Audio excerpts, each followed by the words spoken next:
Okay, so back to the MR2. We finally got back to work on this thing.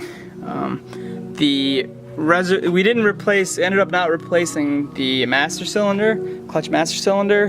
What we did was I put on the bleeder screw back there. It was a little bit clogged, so I took the bleeder screw off, took the air hose and ran pressure through one side and popped whatever was inside of it out.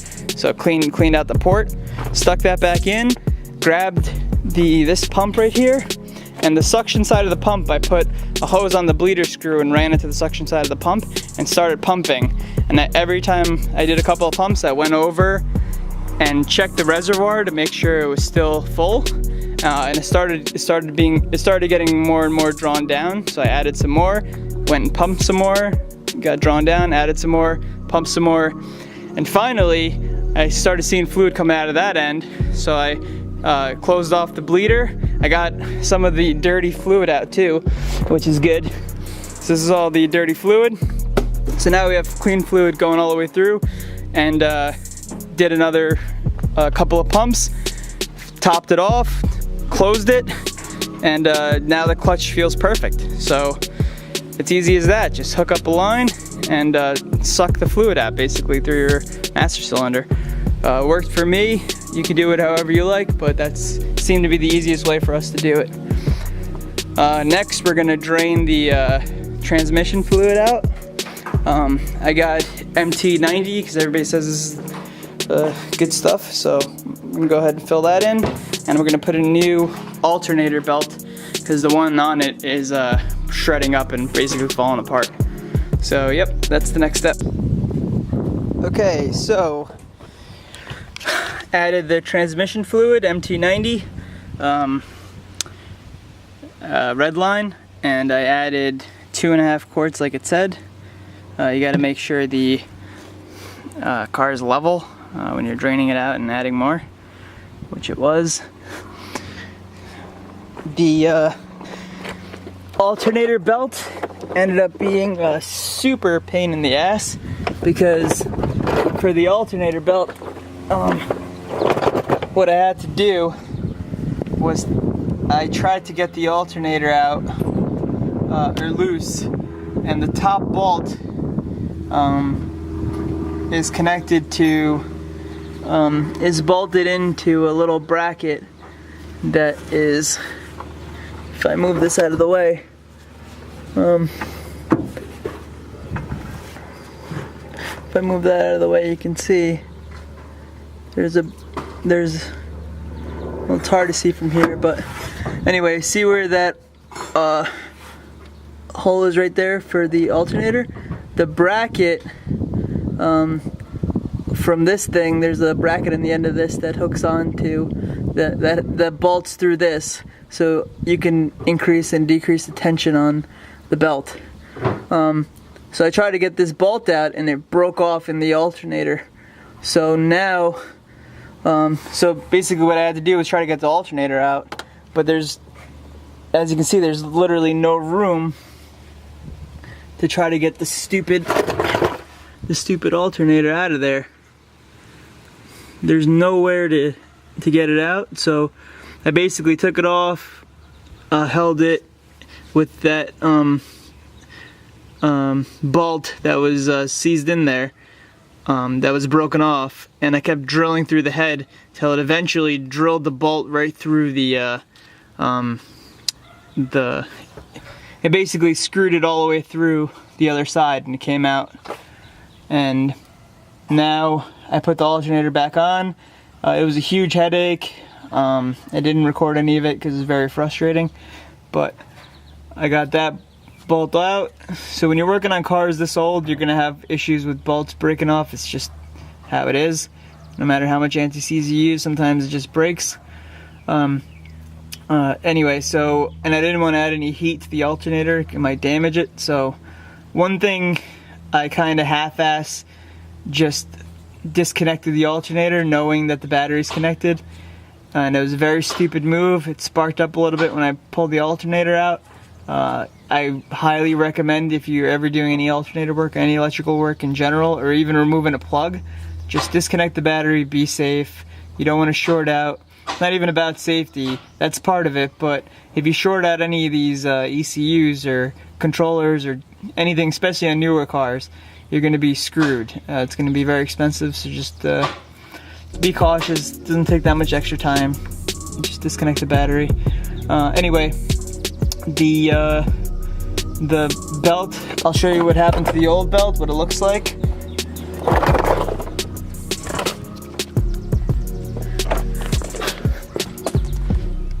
This is how the car sits right now. Started right up. So the old belt looks like this.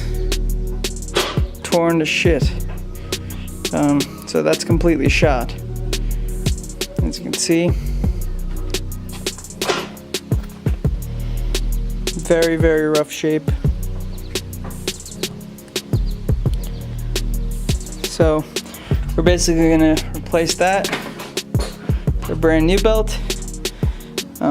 This was only, I think, like $10 or something, maybe $5 or $10. I don't know, it was cheap. We're gonna slap this on and then increase the tension on the alternator until we have a nice firm belt, and that's it. And then we'll set the car back down and take it for a drive.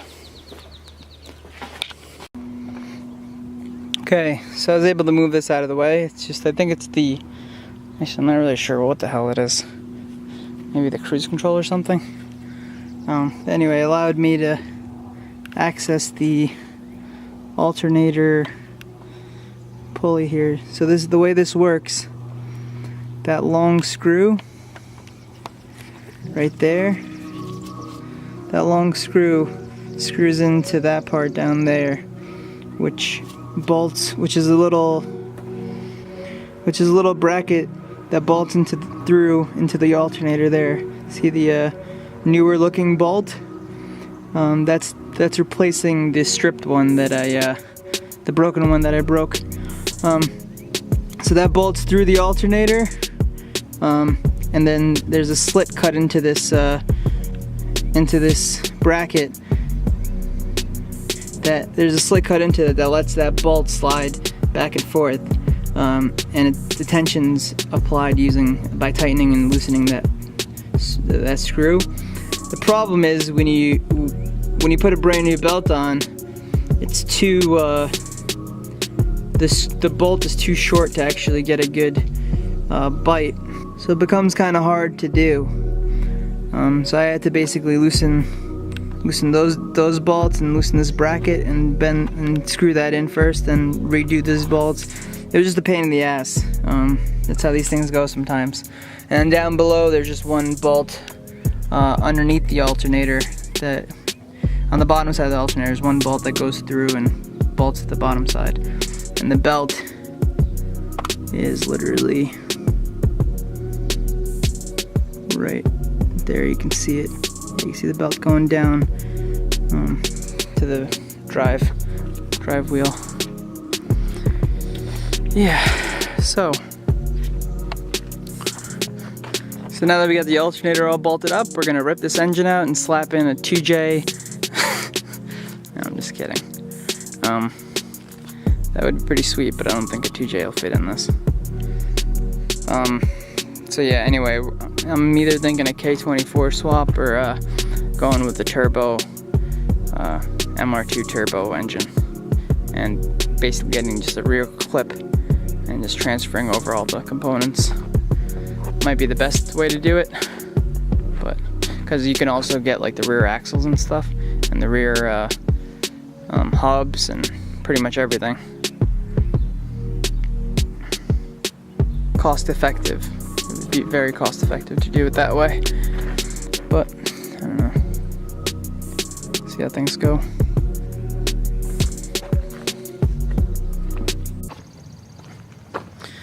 Okay, so finished the finished getting the alternator pulley on. Lowered the car, drove it around a little bit, drives alright. The brakes have been sitting for a while, so I got some rubbing. You have to do a couple of hard brakes, hard braking to get the rust off the rotors there. But other than that, drives pretty decent. Just drove it around for a little bit. You have to hit the clutch pretty far down before it actually lets you shift into gear, before it disengages. But I think that just might be because the seat's not bolted down yet. And I'm really far back. So I think once I get the seat moved forward a little bit, we'll be okay. Yeah, so not too bad.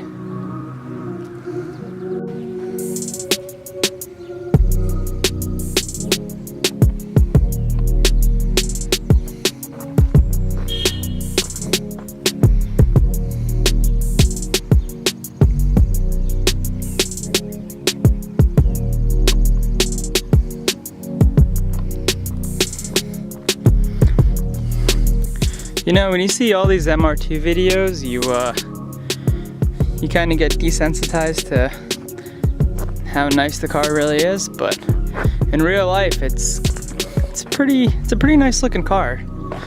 I mean, I've always liked the way they look.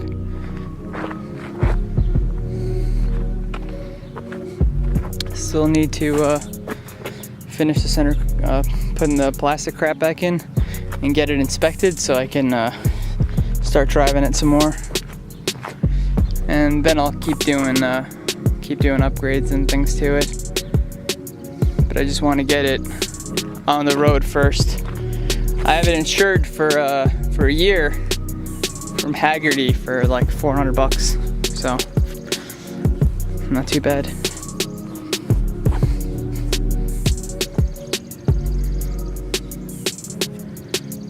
So that's it, guys. The hydraulic line showed you how to bleed the brakes and put the alternator belt back on. Not sure what it is, but this car is freaking heavy. I don't know if it's the engine or what the hell it is, but it's super heavy.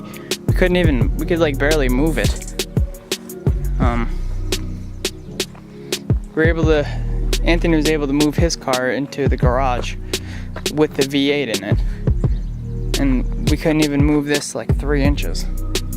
So I don't know what the hell that's all about. It rolls on its own, so it's not like their wheels were locked or something was going on.